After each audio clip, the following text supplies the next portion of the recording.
Hello friends, now let us take up the concept number 15, 21.15, communication between the threads. As you know, in the real life, a team of people are working for a common task.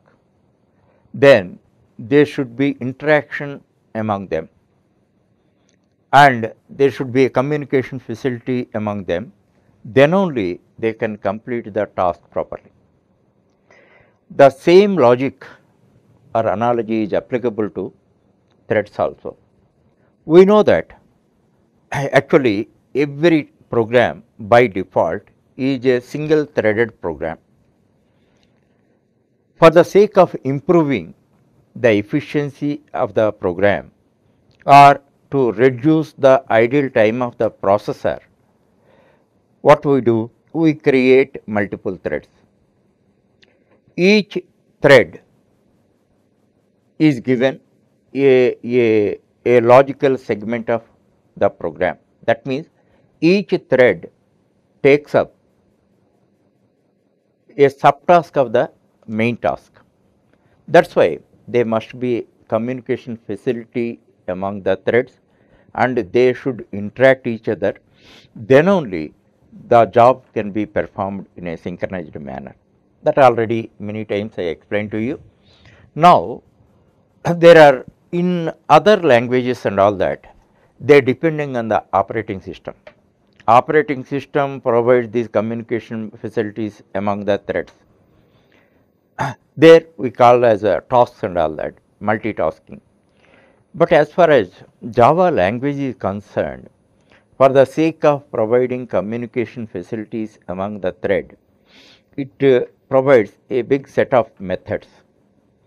Already in the previous concepts, I explained the thread class methods. Thread class methods and their functionalities I explained briefly. By that, how they can interact, what for they have to interact with the other thread I explained. And there are few more also, already I explained, but only thing specifically let us make a focus on that. Actually, not only thread class, object class also provides some thread oriented methods. When I explained the previous chapters, when I explained about the methods of an object class, then I explained object class methods are classified into two groups.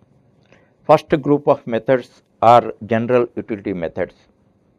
You know that clone method, that equals method, hash code method, like that and all that.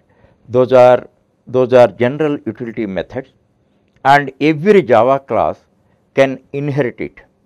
If it wants, it can override that also. That means object is the top of every Java class, and whatever the methods belong to object class is inherited by all the Java classes.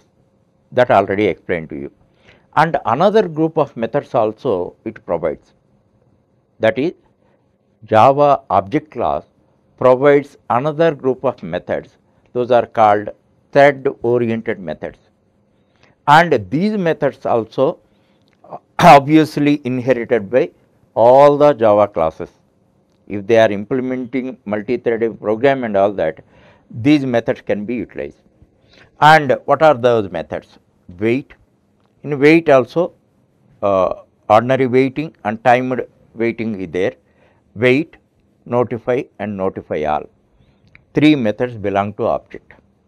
Actually, when a current thread, that means a thread which is using processor time is called current thread, wait method is called on the object that current thread should leave the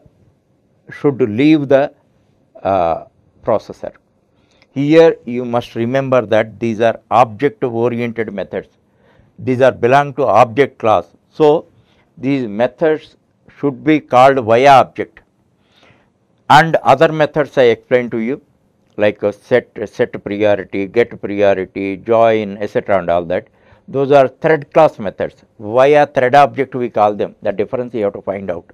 So, wait method, notify all methods are called via object, not by thread, not via thread. That point you have to understand. So, any thread is currently working, then we call wait method via its object. The current thread should leave the processor. That point you have to understand. So, the waiting may be up to the task is completed, or otherwise a timed waiting may be there until the specified time is expired. So, these are mainly applicable in the synchronized state. That means one thread one thread gets the lock of the object. Lock belong to object, not to the thread. Then one thread utilizes the processor time until its job is finished. Once its job is finished, it relinquishes the lock and it notifies the another thread. Only one thread is waiting. It notifies the other thread via object only, via same object only. What it notifies? My job is done. For example, my sorting process is over. You can carry on. You can carry on means it notifies to the searching thread. So, searching thread stands in the queue. It comes into the ready to run state, and whenever thread scheduler gives the time, it executes, it takes the processor time and it starts its searching process. That point I have to understand. Thereafter, sometimes multiple threads are waiting. One thread, suppose on this object, A thread got lock, then A thread completes its job. At the time, B thread, C thread, D thread, these are also meant for working on this thing only. Then A thread, as soon as it completes the its task, then it relinquishes the lock and then notify to all the threads which are waiting on the object. Then again these three threads come into the ready to run state. That means they come into the, this is the processor, they stand like this, this is B, C, D. Now, according to the allocation of the time by the thread scheduler, then they use, or depending on the priority, they utilize the processor time. So, then notify and notify all. This is notified to single thread which is waiting. This is notified to multiple threads which are waiting on the object for object lock. That point you have to understand. And one more this is there, that is the join method. Join method not belong to object. This belong to thread class, already briefed also. Join method, whenever join method via thread is called, a current thread immediately leave the processor and takes a pause, and it should give an opportunity to other thread to complete its job. Suppose you are doing certain things, then the join method is used. Then you have to stop that job, you have to you take a pause, and you should give an opportunity to other thread to complete its job. After that, again you can take the processor, again you have to go into the thread has to go into the ready to run state. Thereafter, whenever it gets the processor, it utilizes. This is also for the sake of communication to other thing. And finally, the main thread. This also, with this I want to conclude.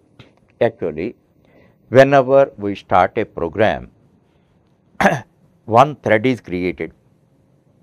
Already I told you, by default all our programs are single threaded programs. So, whenever we start a program, what is the starting point of the execution of our program? Main, a thread is started. It is controlled by a thread object. It is a single threaded program. but for the sake of improving the efficiency, what we are doing, this is the main. This we are dissecting into multiple modules and entrusting to different threads like A, B, C, D. Understand? So, what you have to understand, these threads and all that, they born and die before program ends.